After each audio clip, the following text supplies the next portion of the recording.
परी बन गई बहू। पुष्पा जी का बेटा अमन पूरे 30 साल का हो चुका था। पुष्पा जी के परिवार में उनके पति और इकलौता बेटा अमन ही था। पुष्पा जी अपने बेटे अमन की जल्दी से शादी करवाना चाहती थी, लेकिन अमन था कि उसे कोई लड़की पसंद ही नहीं आ रही थी, क्योंकि अमन जो नौकरी करता था उसमें उसे बहुत ज्यादा तनख्वाह नहीं मिलती थी। एक दिन सुबह के वक्त अमन के पिता कहते हैं, अरे अमन बेटा, तुम जल्दी कोई नौकरी बदल लो। इतनी कम तनख्वाह में तो तुम्हारे लिए लड़की ढूंढना बहुत मुश्किल होता जा रहा है। पापा, आप तो जानते हैं ना मैं कितनी कोशिश कर रहा हूँ, लेकिन इस वक्त तो लोगों को नई नौकरी मिलना तो दूर, पुरानी नौकरी बचाना भी मुश्किल पड़ रहा है। हाँ, वैसे बात तो तेरी ठीक है बेटा, लेकिन क्या करें, तेरी उम्र 30 साल की हो गई है और अगर जल्दी तेरी शादी हुई नहीं तो क्या होगा आगे चलकर। अरे मम्मी पापा, मैं बार बार शादी की बात सुनकर बहुत थक गया हूँ, और ये सुबह ऑफिस जाते वक्त ये सब बातें नहीं हो तो बेहतर है। लेकिन मैं भी क्या करूँ बेटा, अब मैं भी बूढ़ी हो चुकी हूँ। जल्दी से घर में बहू आ जाए, घर के काम काज में मेरा थोड़ा हाथ बंटवा दे तो मुझे भी कुछ सहारा मिले ना।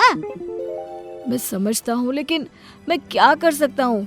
कभी आपको लड़की पसंद नहीं आती और कभी मुझे। अच्छा चलो, कोई बात नहीं अमन बेटा, अभी तुम आराम से ऑफिस जाओ।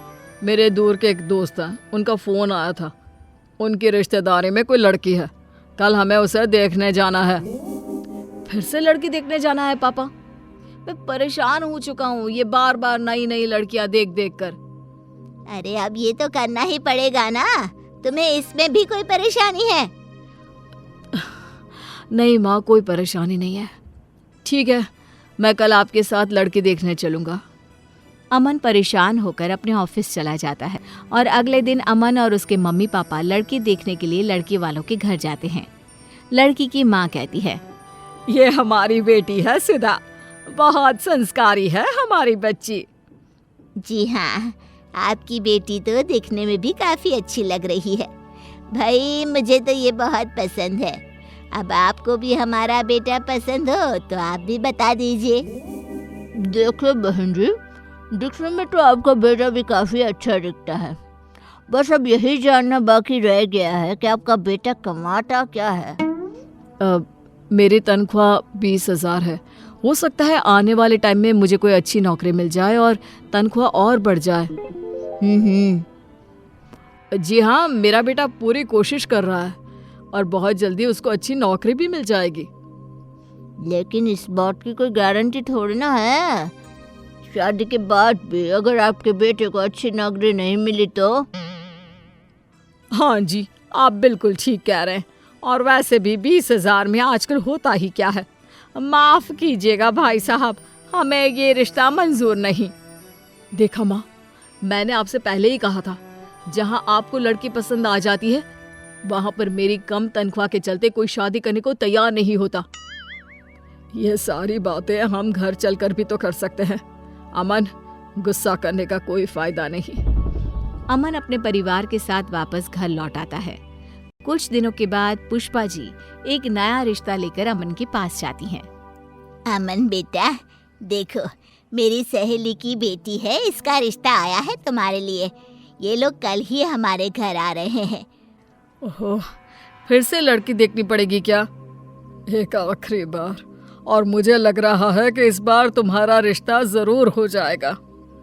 अगले दिन पुष्पा जी की सहेली अपनी बेटी को लेकर उनके घर आती है और दोनों परिवारों में आपस में बातचीत होती है। देखो, मैं पहले ही तुम्हें बता देती हूँ कि मेरे बेटे की तनख्वाह बहुत ज्यादा नहीं है, लेकिन इसमें कोई बुरी आदत नहीं है। मेरा बेटा बहुत संस्कारी है। अरे बहन जी, क्या फर्क पड़ता है अगर आपका बेटा 20,000 रुपए कमाता है।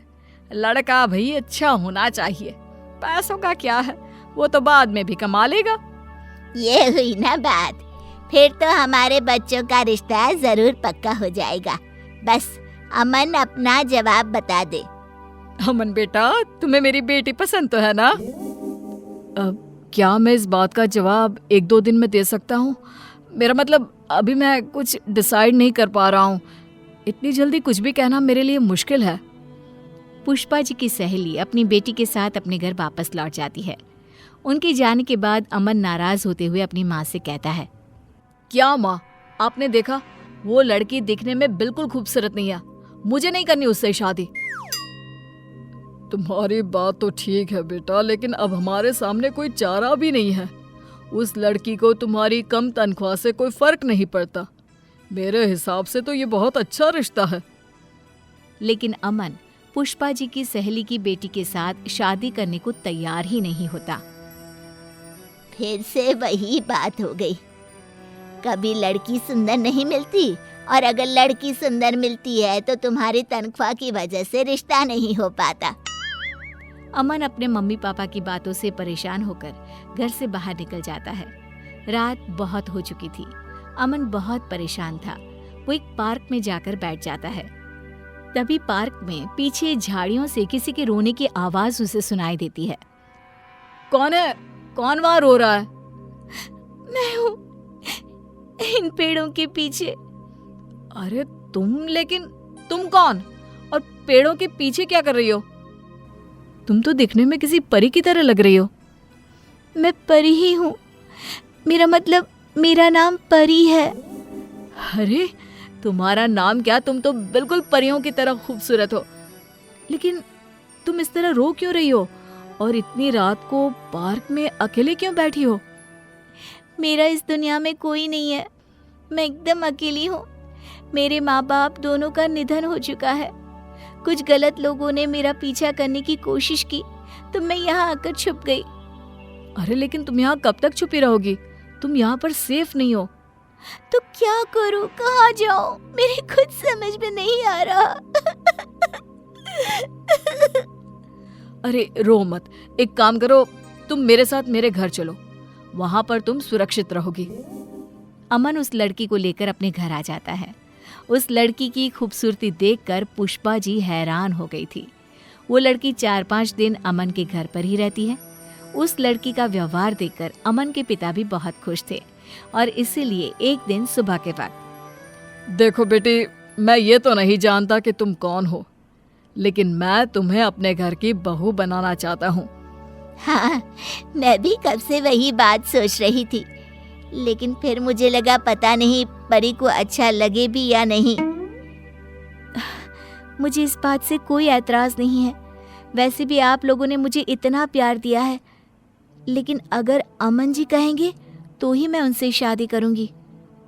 मैंने तो जब तुम्हें पहली बार देखा था ना, तभी अपनी पत्नी बनाने का फैसला कर लिया था।